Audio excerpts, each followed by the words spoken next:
Ang buong katotohanan kung bakit pinapalayas ni Kuya JJ si Ate Ansing at yung asawa Into.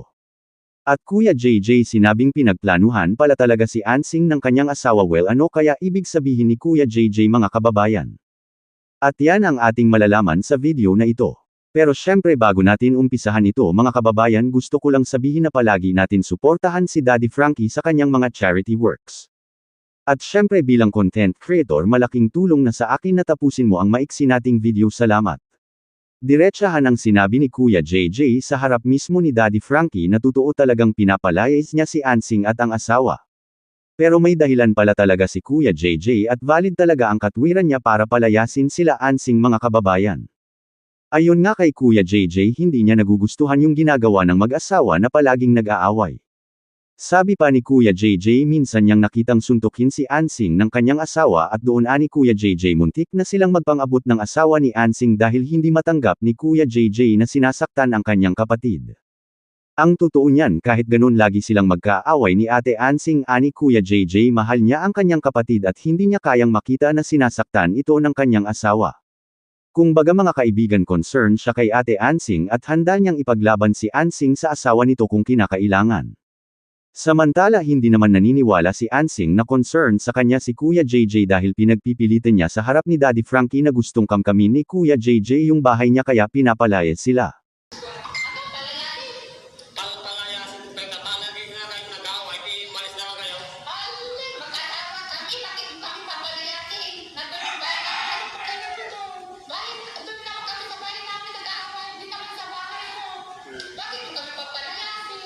Dagdag pa ni Ansing hindi naman daw talaga siya sinasaktan ng kanyang asawa dahil yung sinasabi ni Kuya JJ ay matagal na daw iyon nangyari mga kababayan. So sa makatuwid kung intindihin natin ang salita ni Ansing literal na pinagtatakpan niya yung kalokohan na ginagawa ng kanyang asawa.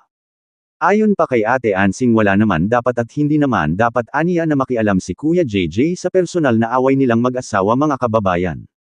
Ang pinag-aalala lang talaga ni Kuya JJ ay baka tuluyan itumba si Ansing ng kanyang asawa at dito nga sinabi nga ni Kuya JJ kapag nangyari iyon na sinaktan pa ulit si Ansing ng kanyang asawa ay magkakagulo daw talaga aniya sila ng asawa ni Ansing. Ang masakit pa dito sinabi pa ni Ansing na wag siyang makialam at pakialaman na lang daw ni Kuya JJ yung buhay niya. Well para sa akin ang nakikita ko dito is yung pagiging concern ni Kuya JJ sa kapatid niya kung saan handa niyang ipaglaban ito sa kahit sino kahit lagi silang nagtatalo magkapatid. Actually para sa akin normal lang naman na may hindi pagkakaunawaan sa magkakapatid at hindi ito maiiwasan mga kababayan. Pero para sa akin pagdating sa personal na bagay at kapag tungkol sa pamilya na ang pinag-uusapan hindi maiiwasan na makialam kagaya ng ginagawa ni Kuya JJ para kay Ansing.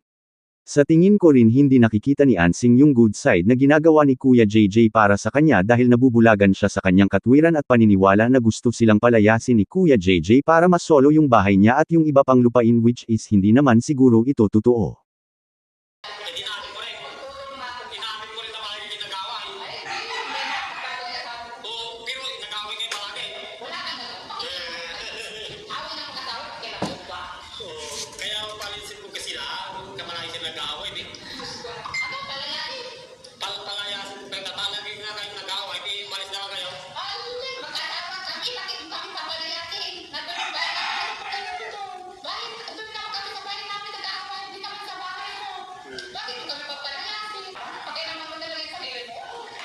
Wala namang Panginoon kahit mamatay ka, hindi na